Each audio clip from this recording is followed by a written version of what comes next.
Gilliard. I got so much more.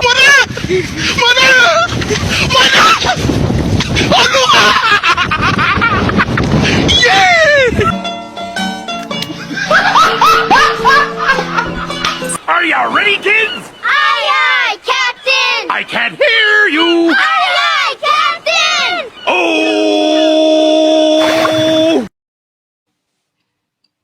Assalamualaikum warahmatullahi wabarakatuh. Perkenalkan, nama saya Ainiatus Salsabila dengan NIM akhiran 04.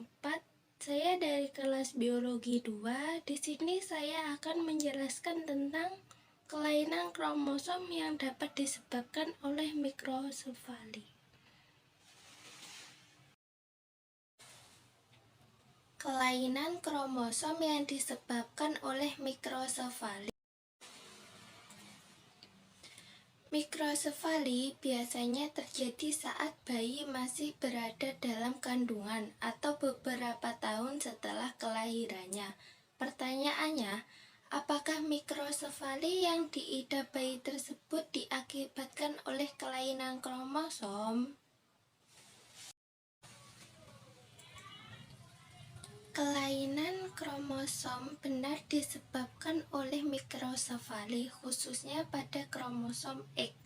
Mikrosefali cenderung berbeda pada pria dan wanita. Pasalnya, pada wanita, kelainan satu kromosom X tidak menimbulkan gejala mikrosefali.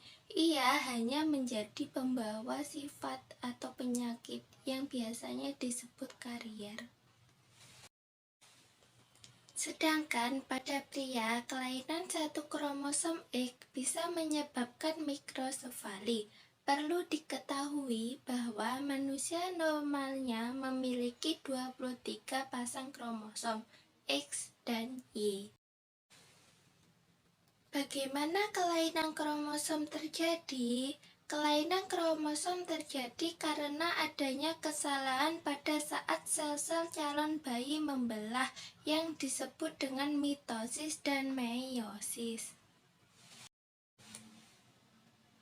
Mitosis adalah proses pembelahan sel pada saat sel telur berkembang. Hal yang berbeda pada mitosis dan meiosis adalah sel yang dihasilkan. Proses mitosis menghasilkan lebih banyak sel dibandingkan dengan meiosis, yakni sebanyak 92, yang kemudian terbagi menjadi masing-masing 46 kromosom. Pembelahan ini terjadi sampai calon bayi terbentuk. Assalamualaikum warahmatullahi wabarakatuh. Perkenalkan, nama saya Liziatul Firdausi dengan akhiran NIM 08. Meiosis adalah proses pembelahan sel sperma dan sel telur untuk membentuk sel baru, termasuk pembelahan sel kelamin. Meiosis pada proses awal pertumbuhan bayi dalam kandungan setelah telur bertemu dengan sel sperma.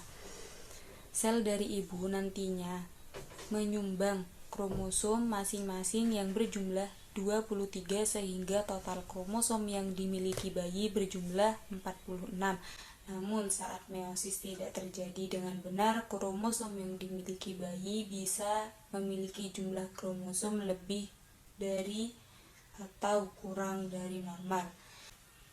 Kesalahan pada proses ini berpotensi menyebabkan kelainan kromosom pada calon bayi, menyebabkan keguguran dan bayi lahir mati. Bila bayi tetap hidup hingga proses persalinan, ia kemungkinan besar mengidap sindrom Down.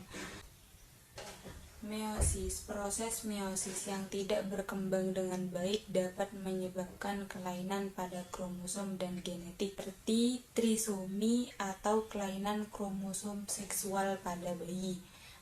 Beberapa faktor yang dapat mempengaruhi keberhasilan meiosis adalah diabetes stadium lanjut, tekanan darah tinggi atau penyakit jantung, penyakit ginjal atau penyakit paru-paru. Ada beberapa cara untuk dapat membantu mencegah kelainan kromosom pada bayi, antara lain yaitu: pertama, Mempersiapkan kehamilan dengan baik. Sebelum hamil, periksakan ke dokter untuk memastikan kondisi kesehatan yang optimal. Yang kedua yaitu kontrol secara teratur. Selama kehamilan, lakukan pemeriksaan kehamilan secara teratur untuk memantau kesehatan janin dan memastikan bahwa kehamilan berjalan dengan baik. Yang ketiga, menghindari faktor resiko. Hindari merokok, minum alkohol, dan menggunakan obat-obat terlarang selama kehamilan.